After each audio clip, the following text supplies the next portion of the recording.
The hustle and bustle of the holiday season is here, and maybe you're feeling like your flock deserves a gift that keeps on giving. Henny and Rue may just be the answer. Henny and Rue is a monthly box put together by chicken keepers for chicken keepers and their flock. Each month, you'll receive products that may not be available at your local feed store to help build up your poultry first aid kit, try new treats and coop products to keep your flock healthy and happy. And there's always something fun for the chicken keeper, too. So go to hennyandrue.com and save 10% off your first box using code DRINKANDFARM. As a subscriber, you can also visit the hennyandrue.com shop to purchase select items and save 10% off everything. Henny and Rue, better chicken keeping delivered.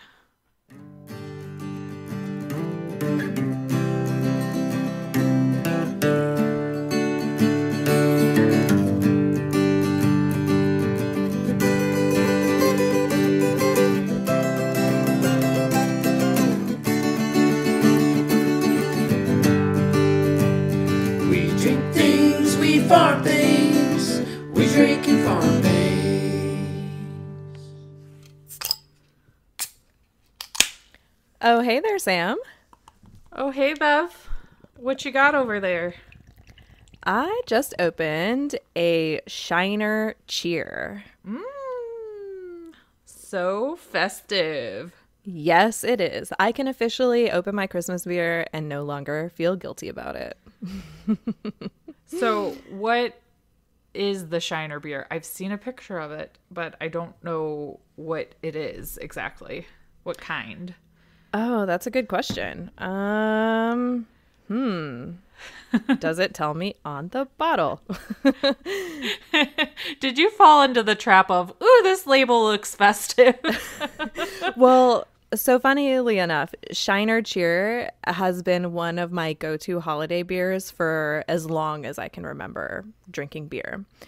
And Shiner is actually a really popular brewery in Texas. So they brew a lot of beer. They're a really big Texas brewery. And this is a Bavarian style dark wheat is the style. But I think it's got some sort of cherry or something in it. Let's see. Oh, it's subtle peach and pecan flavors that are supposed to make your days merry and bright. So Aww. There we go. Yeah, it uses Texas peaches and roasted pecans, and there's malty flavors in it because it's a dark wheat. It's a really fun holiday beer. I feel like past years it's been a little more red than this year's is, but it's still semi-red, so it's a festive beer all around. What'd you open over there? So I have a Black Rocks Brewery, a Honey Lav, which is an American wheat ale. And Black Rocks Brewery is in Marquette, Michigan, so very fun. But it is an ale brewed with Michigan honey and lavender flowers. And it's actually, I was reading the back of the can before we started recording, it's a limited edition summer release. So they must have just had some straggling cans at my make your own six pack location that I go to. That happens to me all the time. But it's pretty delicious. And I figured to, kind of cut myself off a little bit from the pumpkin fall beers for a hot minute and give my little palate a cleanse before I jump into the holiday beers, which I'm actually having a hard time finding. So I might have to get fancy with some holiday cocktails instead. We'll see. To be continued. Stay tuned. That sounds like a great idea, though. Holiday cocktails. Yeah. I mean, all you really need during the holidays is some hot chocolate and Baileys or coffee and Baileys. And really, it's just simple and kind of helps spread out that holiday cheer evenly. And welcome to We Drink and We Farm Things. This is the farm comedy podcast that is an adult happy hour for your ears. We drink adult beverages, talk about the ups and downs of farming things, and give zero clucks about not having the perfect farm life. We keep it real with you and share the mistakes we've made and the new knowledge we've gained. And we share it with you, our audience of small and large-scale farmers, to help everyone feel like they're not so alone in this farm thing. And sometimes we go off on tangents that are non-farming related, but we cut a lot of those tangents and stick them up on the Patreon. And this episode's outtakes are exclusively for our Patreon peeps. So go to patreon.com/drinkandfarm. And if you're not a Patreon peep already, you can become one at just $2 a month. But we have different levels on there of fun. So go check it out and join if you haven't. And speaking of the Patreon, our drinks this episode are sponsored by Montana Coombs, which is at Thimbleworks. So cheers, Montana. Cheers. And she has a super cute little shop that she's got over at thimbleworks.co, and she gives listeners a discount using code DRINKANDFARM. So be sure and check that out. Yeah, that is perfect for the holiday season. I feel like I'm not completely sure by the time this drops if there'll be enough time to ship before the holiday, but actually, funny story, a couple years ago before we even had the podcast, I actually asked for stuff from Christmas from Montana's shop before I knew it was Montana. Oh, and I love that. Yeah, and my brother bought me the chicken socks, like the knee-high ones that are like the chicken legs that say something about like, I'd rather be petting my chickens than drinking wine, and then an apron that just said, I just got laid on it. And I posted it on Instagram, and that's how we found each other, because she's like, thank you for posting. And I was like, you're welcome. Thank you for making cheeky chicken stuff that, you know, I didn't know I needed in my life. So that's the story of how I learned about Thimbleworks. You're welcome. I'm trying to remember how I learned about Thimbleworks, but I have a really cool like advent calendar thing that she makes out of jute twine, little clothespins and bags, and we put tea in them for every day of the Advent. And so we haven't drank day one yet. Today is technically December 2nd, but after we're done recording, the kids and I are going to do that at lunch. And then we'll do tonight's because we went to Winterfest last night, so we missed a day, but that's all right. We'll catch up. But so now I get to think about Montana every time I drink tea during December. So I saw on Facebook your husband also has his very own advent calendar of beers. Yes, he does. And it's super awesome. There's this local shop in Van Wert. It's called Collins, I believe. And they make those. But I heard Aldi's made some this year as well. Ooh. So if anyone can get a hold of one from an Aldi's, I heard a lot of the local Aldi's like sold out of them really fast. But Jared's parents order one for his dad every year. And this year they surprised him with one. And he was really excited because he really wanted one. Does that mean he's a big kid now? He is. He's a big kid. So he has his beer advent. The kids and I have the chocolate and the tea advent. We're just like adventing all over the place over here. You truly are. 'Tis the season. It is. So we have a correction this week. Dun, dun, dun. And as soon as I heard myself say it, I was like, shit, I can't drink in math. Oh, boy. So last week we were talking turkey eggs and why we don't consume turkey eggs on a regular basis. And I said that turkey eggs were 16 times the cost of chicken eggs at $2 a dozen for the chicken eggs. But it's actually 18 times because it was $36 for a dozen. And I don't know why I thought 16 times 2 was 32 or was 36, but it's not. It's 32. So... There, I just confused the math again. You know, it's fine because technically you're drinking again. So it's okay. Fair enough. Don't drink in math, people. Don't do it. And we have a bit of what I'm considering follow-up. This might be like out of left field for some people. But we recently found out that the dates for Coop Camp 2020 have been announced. And Coop Camp 2020 will take place outside of Indianapolis, Indiana, in a small town called Danville, Indiana, June 5th through 7th. So that's a Friday evening through like Sunday afternoonish. And Bev and I are planning on being there.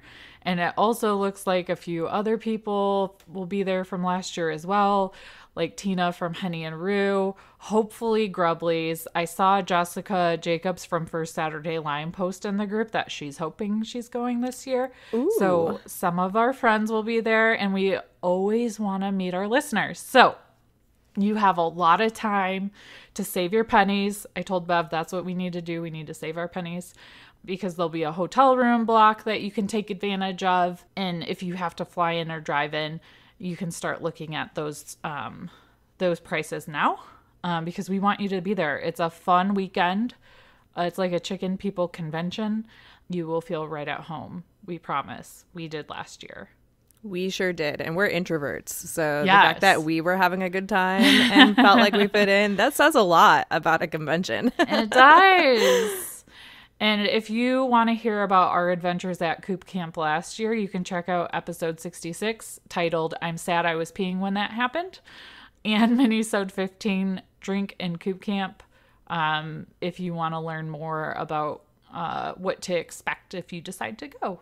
Yeah, I'm so excited for this year. I already Oh my blocked it God, off me on the too. calendar. Me too. I asked for the time off at work already. I blocked my calendar this morning. I'm like, let's do this. Awesome. So I have just a little more follow-up. In last week's episode, we shouted out farm podcasts that we love, and I totally forgot to shout out A Farmish Kind of Life, and I felt really silly afterwards because we've had her on the podcast, and I can't believe I missed her. So I wanted to apologize for that and mention her podcast here so that you can go check it out if you haven't heard it. Yes. And if we missed somebody else's, please know that it was not personal. We are human and we forget. That, and we winged that little section. Oh, yeah, we so did. we had like no notes. We just like We pulled were everything off the drinking top of our heads. and winging it, and you should not do that either. Right up there with math. Right. And one more tiny bit of follow up. We received some anonymous feedback this week that some IG handles in the show notes are broken. And so I wanted to let you guys know that when we have a guest or we mention somebody on Instagram, if they change their Instagram handle, our link breaks and we don't know it. And we don't have any way to forward that old link to their new Instagram handle. So if you find a specific link that's broken, please send us an email at drinkandfarm@gmail.com and we'll get it updated when we can, because we want to fix those things. But since this is a 2-woman show over here, we can't go through all of the old episode show notes and click on all the links all the time to make sure that they all still work. Because that's basically all we do anymore. We wouldn't create new episodes now because this is what, episode 89 plus a whole slew of minisodes. That's a lot to go through. Yeah, no, and I wouldn't torture somebody that we'd hire with that activity either. No, I wouldn't That either. is not, we take great pride in the funding we do receive from our sponsors and from our patrons, and I wouldn't feel responsible paying somebody to do that activity. But if you're listening and that sounds like something that would just tickle your pickle, you can feel free to volunteer and we'll talk about making that work out. But thank you for bringing that to our attention because it is important. And if you can be specific about what's broken, we can go back and fix that. Yes, and we absolutely will. Yes. I said tickle your pickle and I've had like 3 sips of beer. So that's just how this is going to go today. I mean, I think that means it's going to be awesome. It's going to be good. So now I guess we can jump right into the episode. And we have what I think is a pretty fun topic today to talk about.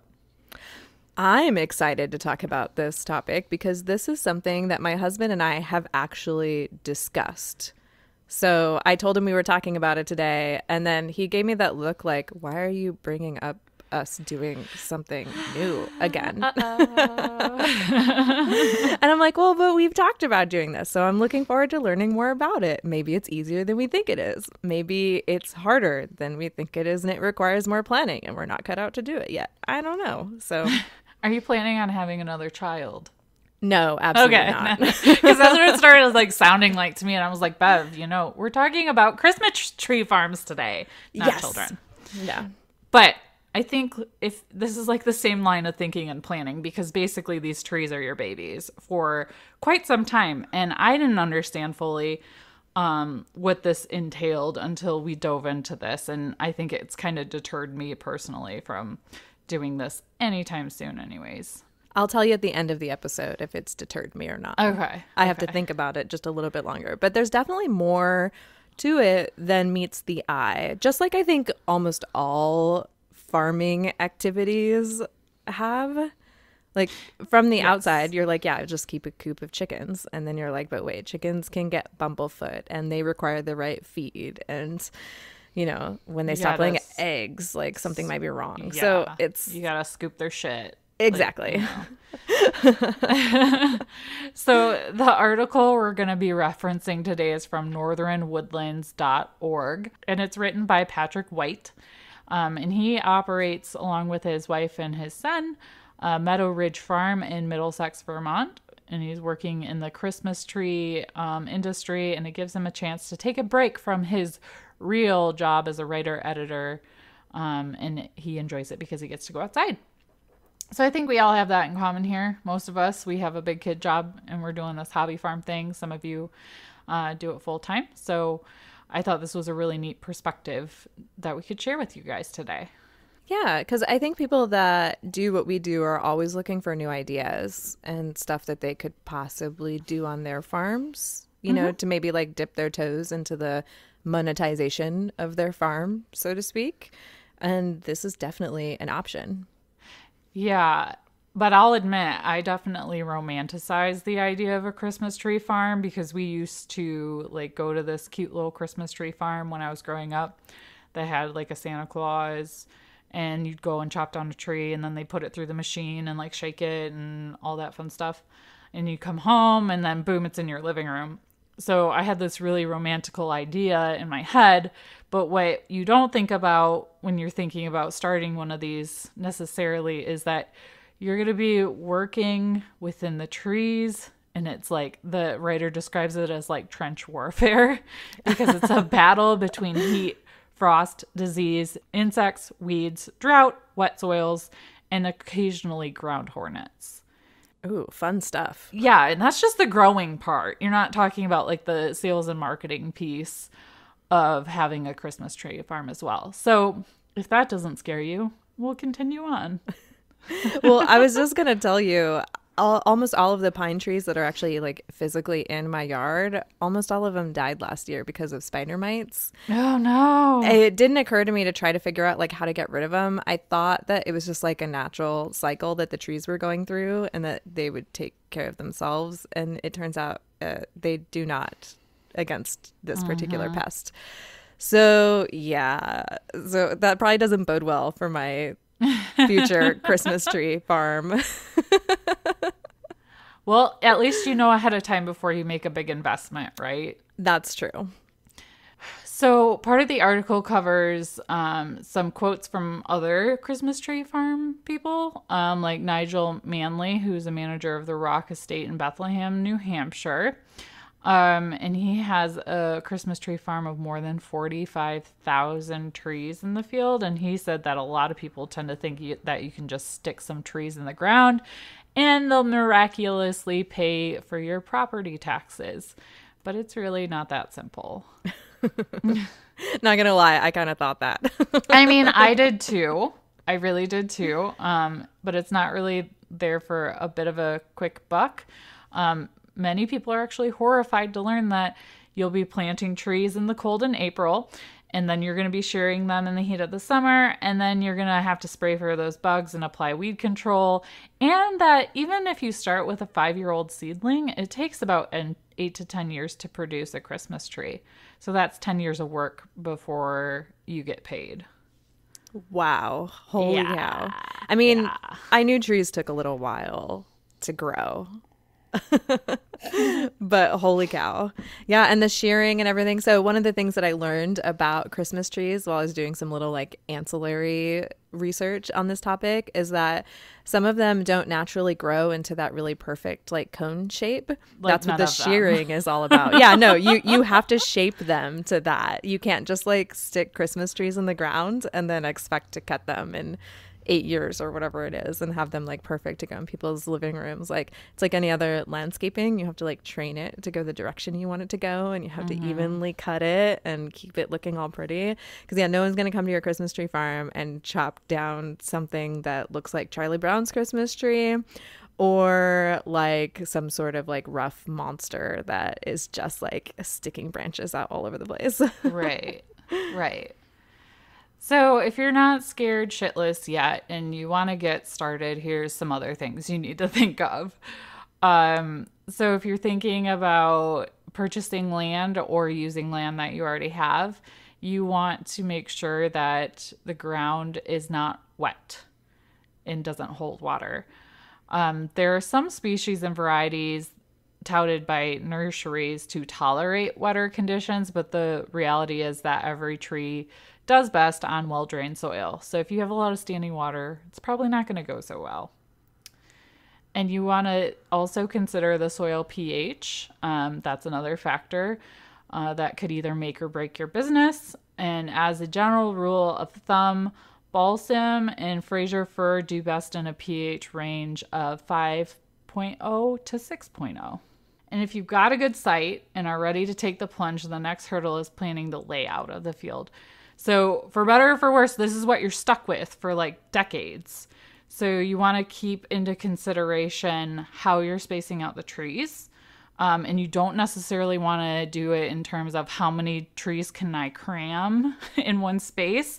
You want to consider spacing the trees around 5 by 5, and that'll allow for more than 1,700 trees per an acre, while 6 by 6 will allow for 12,000. So you want to keep in mind that in the hot summer, when you're going to be in there doing all the shaping so you don't have the crazy looking trees, how much space you're giving yourself.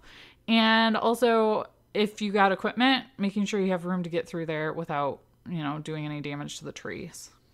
Holy cow, that's a lot of trees per an acre. But I am going to do a quick corrections corner really quick. It's 1,200 at 6.6 or at 6 by 6, not 12,000. Oh, sorry. No, that's all right. Drinking and math. I Drinking mean, and math. I just didn't want to have to correct that next week, so I thought I'd just correct it now. I had no idea you could fit that many trees on an acre. Yeah, but it does indicate here that a 6 by 6 spacing is still pretty tight once they're fully grown. So you can always do a little more depending on what your goals are. Allowing some extra space may result in fewer trees to sell, but it'll be easier to do that work, easier to mow in between the rows, and it also provides more air circulation, which can reduce disease pressure. Oh, yeah, that totally makes sense. It's just like in the garden. When you do too much high intensity in one spot, the pests can just take over because they have all of that tight space to go hide in. Yes, yes. Then after you do that, you get to pick what kind of trees you want. Yay! That's probably like the funnest part, right? Yeah, sounds like it would be to me too. Yeah. So there are like a butt ton that you can choose from. But it is kind of funny because the trees that maybe you help cut down when you were younger or that your parents are used to, they're mostly gone. So like the Scotch pine, white pine, and Douglas fir were commonly planted varieties, but most of them are gone now and have been replaced by balsam and Fraser fir. And some farms are actually experimenting with exotics like Korean fir, Turkish fir, Myers spruce, and all like similar varietals of that. There are some varieties that also are resistant to pests and diseases. So you want to take that into account too.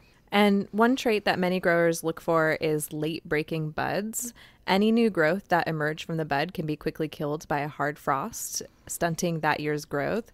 So when a crop takes 10 years to mature, lost growing seasons are hard to take. So in most years, trees such as Fraser and cannon fir, which is a variety of balsam, will break bud after the danger of frost has passed. So that's why choosing the species of tree you're going to plant is uber important.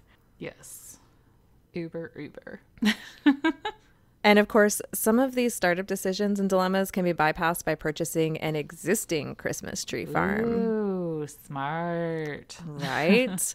Because it's not uncommon to see established tree farms come up on the real estate market, and this may offer an easier route into the business than starting a farm from scratch. You won't have all those startup costs. You won't have to wait nearly as long to start harvesting your trees.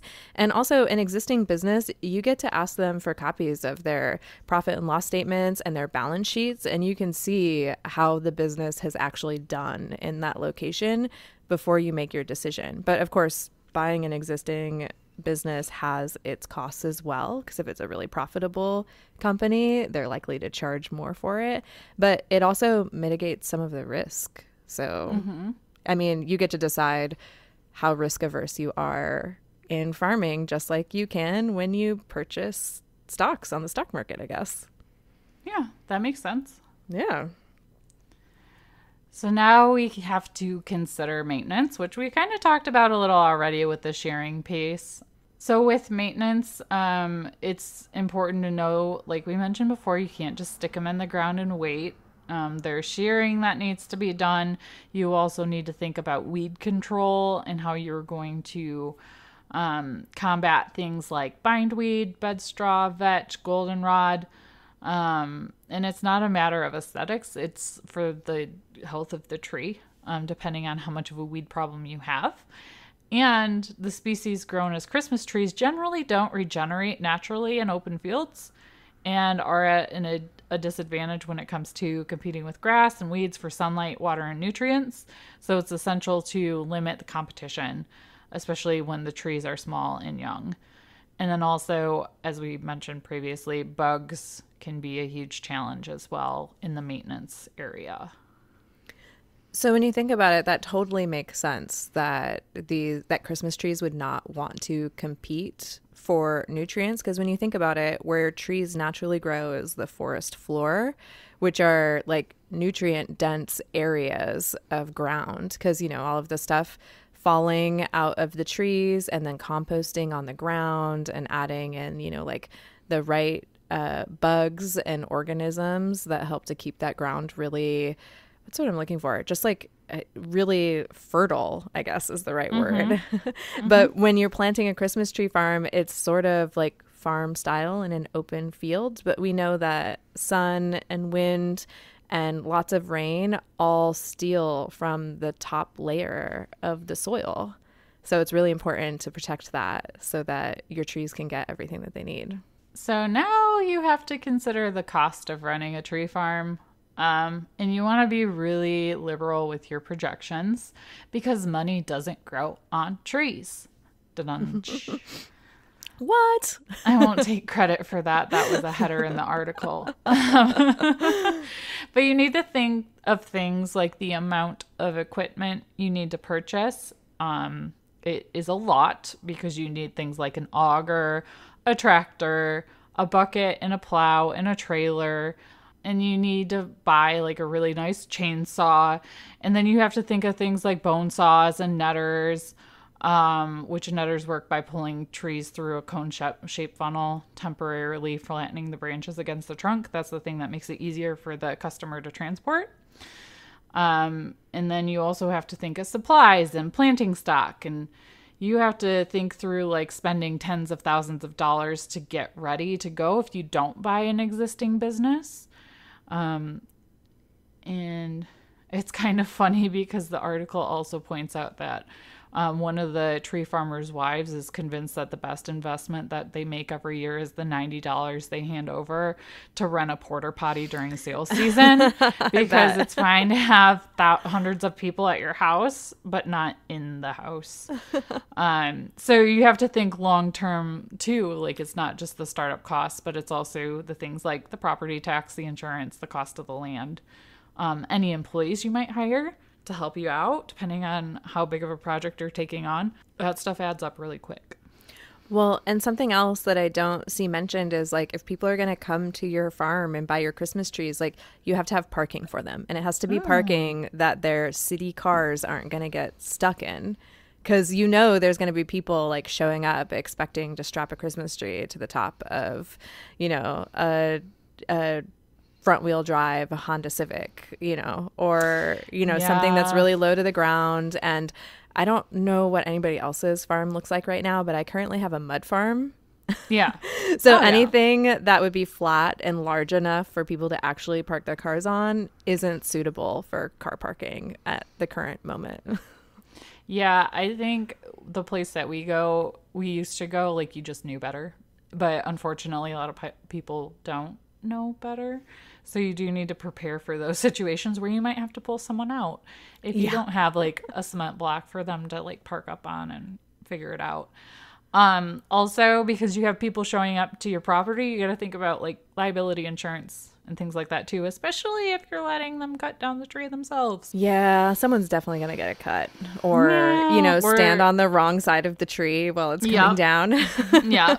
Yeah. And maybe squash a child that's not theirs. Oh. Yeah, things could happen. So you got to be mentally prepared for all of that. Yeah, I'm thinking back to we went to a Christmas tree farm last year to get our Christmas tree. And I was laughing, we had our muck boots and, like our Carhartts and like we had like all of our own stuff to go and do it and like gloves and everything. But there were people walking around in like expensive, like thigh high leather boots and like white track suits. Which, why? Like, what are you doing? It's not a fashion show. You're picking up a tree, but, to each their own. Well, I just have to think that they're just not familiar with how dirty like an operating farm really is. Because until I did it, I didn't know either. So I'm not necessarily making fun of these people, but I'm just pointing out like you have to be prepared for all kinds that want to enjoy a fresh Christmas tree that you grew. Right. And sometimes there are some farms too that I've seen that have some pre-cut already. So you can just come in and like point and it's already cut. Oh. But there's timing you need to consider with that. Yeah. For the health of the tree. But if you have someone walking around in a white tracksuit, they might not want to walk like half a mile to find the perfect tree. They might just want to pick one that you already picked for them. So that's another business model you can consider too. I think there are like in bigger cities, like pop-up kind of shops that happen for people in bigger cities that don't want to travel out or can't, but want a Christmas tree. So that might be a market to tap into as well.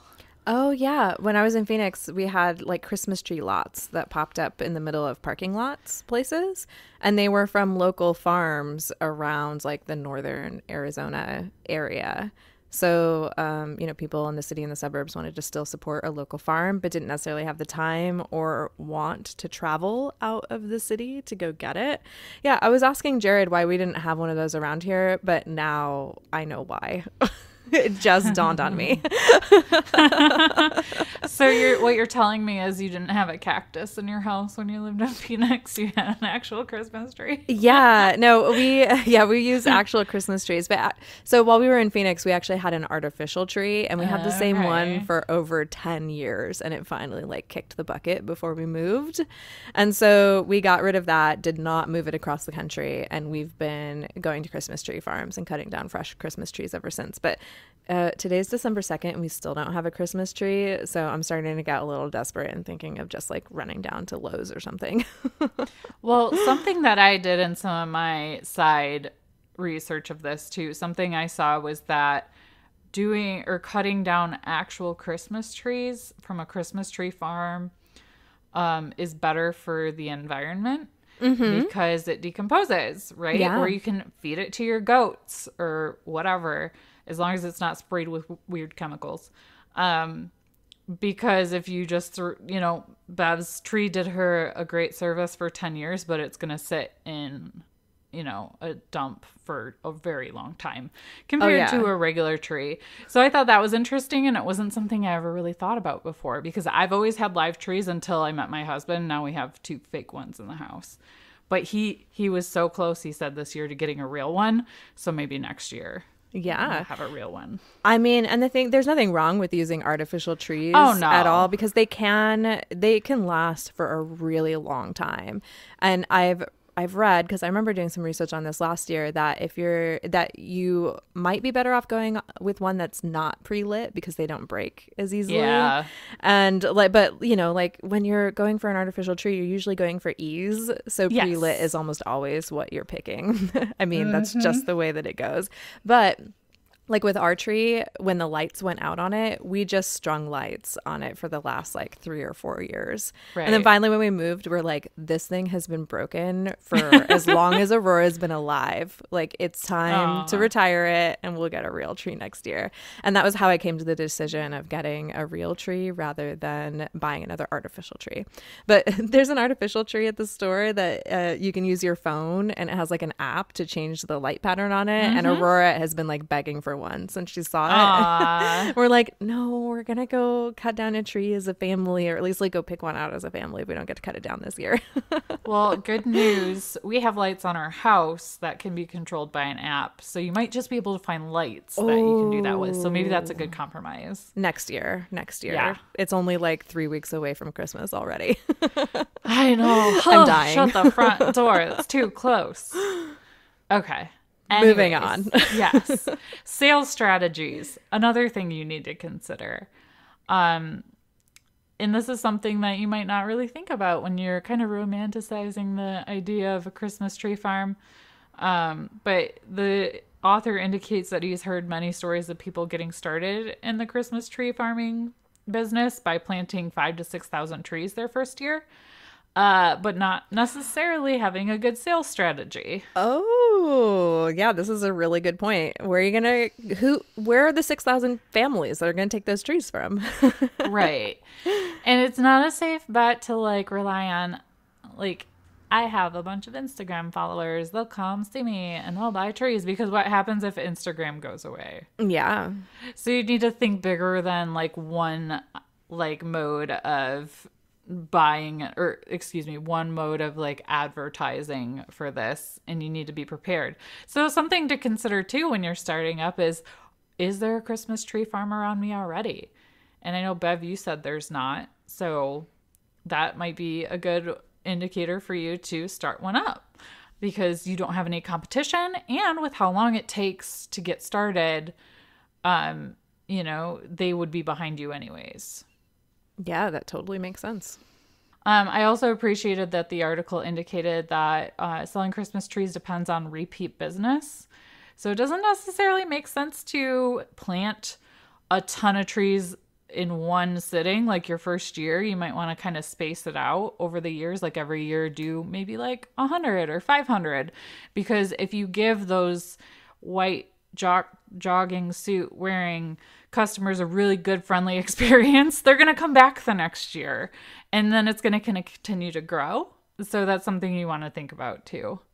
Yeah, it's like succession planning essentially. So, your first year, plus something else to keep in mind too, like your very first year that you start, you don't necessarily want 6,000 people showing up to your farm. Hell no. Like you're better off starting with planning on like 100, and then, maybe doubling next year, which is still, like really optimistic. That's a lot, and yeah, I mean, but that's a good way to build a long lasting business that continues for generations, because then you don't have like a literal shit show when you don't have enough porta potties, because you didn't plan ahead enough for that many people. Because honestly, you have no idea what it's like to have that many people on your farm until you've done it, for sure.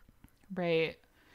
And the author also talks about driving around the northeast of the United States and seeing plenty of former Christmas tree farms that are now forests, because they're like testaments to overplanting and poor sales planning, or both.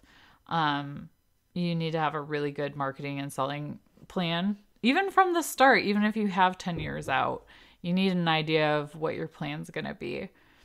And you need to think about, and we've already talked about this a little bit, what is going to happen when people do come to your farm, because despite your best efforts to put up signs and cones, people will drive where you don't want them to drive. They're going to do things you never imagined they'd do.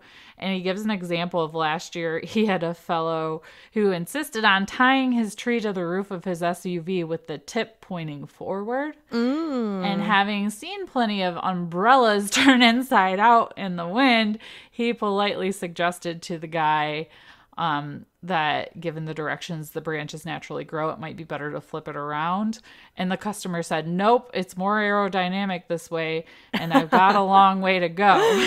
And all he could do was thank him for his business and walk away, and wonder how many needles or branches would be left on the tree when he got home. Yeah, or if the tip was even there at all. Yeah. So you gotta have patience for people, and this is like where Sam's like, all right, nope, because she doesn't have patience for that sort of thing. But I could definitely see, Bev, I could see you doing well with this, because you're really good with people, and I am not as good with people. Well, and I think this is where my husband's struggling with it too, because he's like, well, we could start a Christmas tree farm, but I'd want to take them down and take them somewhere else, rather than having a bunch of people show up here. And I mean, like, you've seen our driveway. Like, we're not set up to actually invite people in large quantities to our farm anyways. And I don't see any feasible way of changing that unless we like bought one of the farms that was next to us, and took over that space to like bring people to drive up and like park and like hike up or whatever. But yeah, and that's totally an option. Like if you live in a small town, like for myself, there's this really cute mercantile down the street where I get like all my coffee, and they have like cute little gifts and stuff. They also have a really large yard. So I could plant 100 Christmas trees, cut all 100 of them down, and have a pop-up Christmas tree shop. The weekend that our town does the Chris Crindle market would be the weekend to do it, and people can come down and buy their trees, and then they're all gone, and then you're done. So there's all sorts of creative ways to kind of go through it. You can tell I've been thinking about this. Yeah. Because I actually have a plan. You're working on that sales and marketing plan. Yeah. All right, I have 150 trees. How do I get rid of 150 trees? But it's just like any business, you just start by writing stuff down on a piece of paper and then saying it out loud and see how it really feels. Like once you're done. And then you continue to what's what I'm looking for, like pare it down, focus it. The article closes out by saying that selling Christmas trees is almost always a feel-good experience and rewarding because nobody is unhappy when they come to get a Christmas tree. So people are really excited. So that's always like part of the magical experience, and probably what makes it worth it when you're like sweating your balls off in July sharing a tree and fighting bugs. So now some of you might have some things to think about.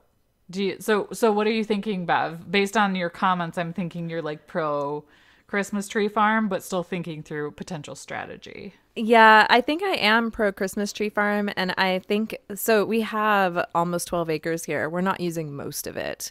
And in fact, we have like a giant pasture that's like not getting any use. The only thing is, because of where I live, we get a lot of rain and my soil's really wet. So we may not live in a really great place for this, but I'm also up on a hill, so the water does drain. Yeah. So with the right planning and space to put them, maybe I would consider investing in like 100 and then seeing how it goes. And if it goes well, plant another 100 and just kind of, go like that. Because, one of the things is you don't have to decide. Like once you get that bug that you want to farm something, even if you don't know what it is, you don't have to go like all in and quit your job and like never look back and only be a farmer. Like if you like what you do for your regular off-farm job, you can continue to do that and pick side things for as long as you want until you find something that either sticks and lights a fire under you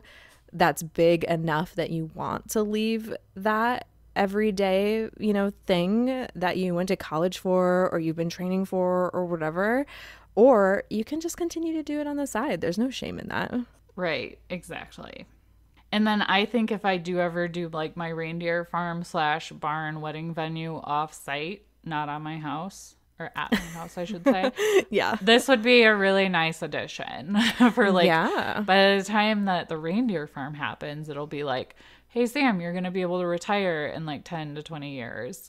So then I could, plant trees at that point, and then that could just be part of the retirement plan. But I would have to hire people to like do all the actual work, because when I'm like 65, 70, I'm not going to want to be shearing trees all the time. So there's that. Yeah, that too. I mean, there's so much to look into when you start a business. Yeah. Especially a physical business. I'm just tired thinking about it. So can we take a nap now? Yeah, I think it's nap time. But actually, it's We Can't Even Corner time. Yes. Yes, it is. And you're going to like mine. I want you to tell me yours because I have not. Oh, you know what? I did hear about this on the radio the other day, but I'm excited for you to say it out loud. Okay. So please do. So it turns out that wellness fanatics are butt chugging sunlight in order to acquire energy. And I forgot to give a precursor to this. I just said butt chugging, but anyways, if kids are listening, like that, you might want to stop them.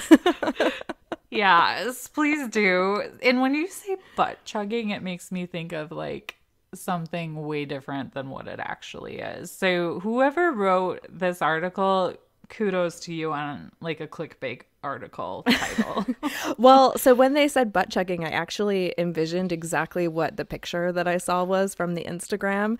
So basically, if you do yoga, you're going to know exactly what this is. But so I think that she's in Joshua Tree National Park, which is actually my hometown. That's where I grew up. I lived there for like 14 or 15 years.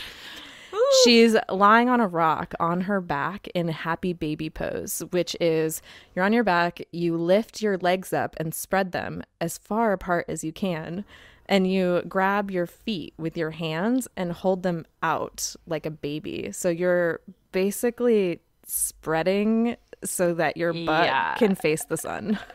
It is a very vulnerable position to be in, especially in the wild. I mean, especially in Joshua Tree National Park. Do you know how many things are trying to stab you out there? Everything. Everything is trying to stab you. And the sun's also trying to give you skin cancer. So I don't know that exposing your butthole to sunlight is a good wellness strategy, but yeah. So what like pseudoscience are they basing this on exactly? So it's something called perineum sunning, and perineum is the scientific term for that space between your butthole and your private parts. So your taint. It's taint sunning. Basically, exactly that. Oh boy. So I want to read what the actual Instagrammer wrote in her post, though, because it's kind of hilarious. Please do. She said, for the past few weeks, I've included sunning my bum and yoni. I guess that's Yoni. Is that the technical term for your her vagina? Her beehole and her vagina. There we go. That's what we're going with. Into my daily rising routine. Many of you have been asking about the benefits of this practice. 30 seconds of sunlight on your butthole is the equivalent of a full day of sunlight with your clothes on. I don't know where they got that science from. I cannot cite that. No, she did not put that link in her bio. No, she did not. And she says this is an ancient Taoist practice that has been around for a while. Another technical term, a while. Things I've noticed personally in my reality since I've implemented this is surges of energy almost immediately. Better sleep. Better connection to my sexual energy and control of my life force. So much creativity flowing through my life. So I have a theory for why the surges of energy almost immediately. It's because your body is going into fight or flight because you're naked in the middle of the desert. And you're exposing the most vulnerable part of yourself to scorpions. Whatever Skin happens cancer? upon you. Bees? Ticks? Like, Bees. what the heck, lady? Oh my gosh. Some of my favorites, though, are the tweets about it. So boy. this one guy called Stabbins McGee Oh God. said, so the main benefit of sunlight on the butthole is an increase in confirmation bias. And then another person said, when you know all about the ancient Taoist practices and the metaphysical alignment, but still refer to it as your, quote, butthole. And someone replied to that and said, it's the Hinduist terminology, yoni and butthole. Oh my gosh. But yeah. So I'm only going to read one more. So one lady says, me. Maybe you feel good because you're stretching out your back and legs and are privileged enough to get fresh air first thing. You. No, it's definitely all the sun I put in my butthole. Ooh. Could you imagine if you were like hiking and you happened upon someone that was doing this? Like, what would you even do? I think I would just turn around and walk away. Yeah. What else can you do? Ma'am, are you okay? It's like one of those Life Alert commercials. I'm falling and I can't get up. Or like your CPR and first aid training. Do you need help? Can I help you?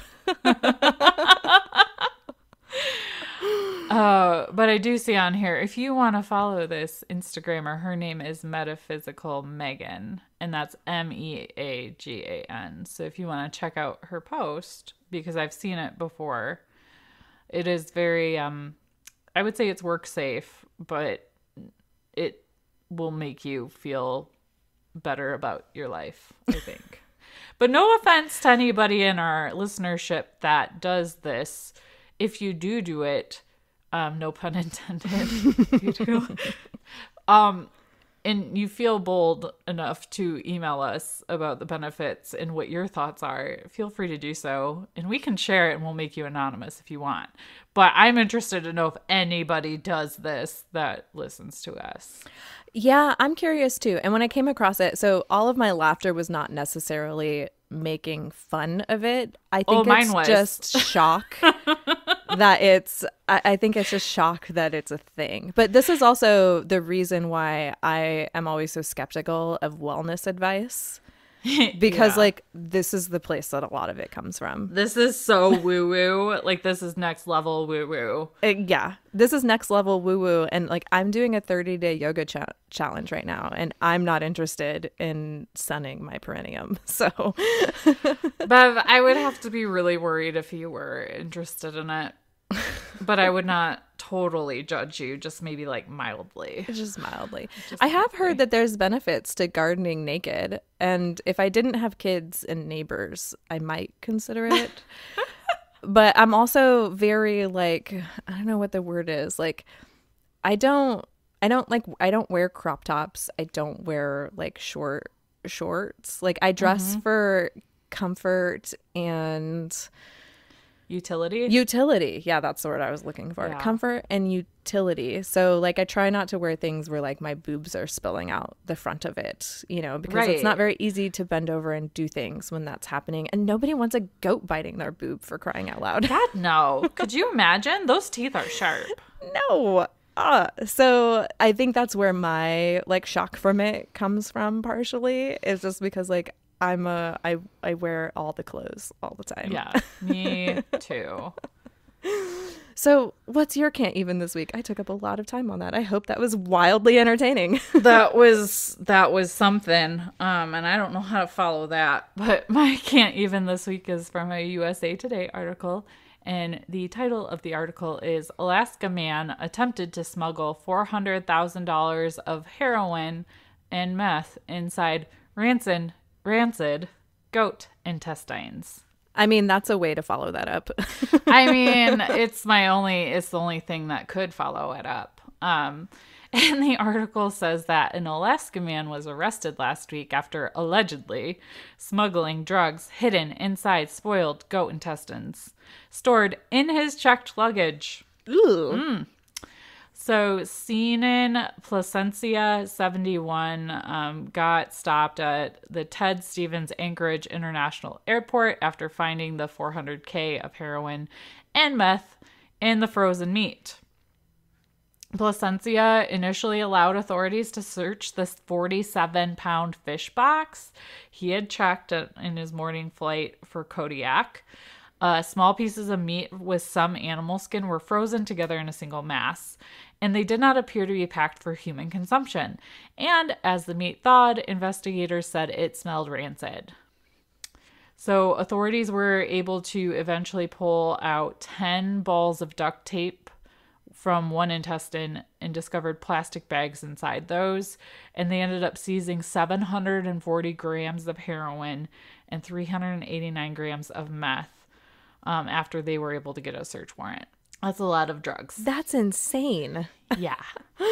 And this isn't the first time this guy has been accused of smuggling drugs and animal meat. Previously, he used a lamb carcass to transport drugs from Anchorage to Kodiak. And then also they seized from his home back in March 247 grams of heroin, 13 grams of crystal meth, and $2,300 from suspected drug sales from his home in Kodiak. So they've been watching him for a while.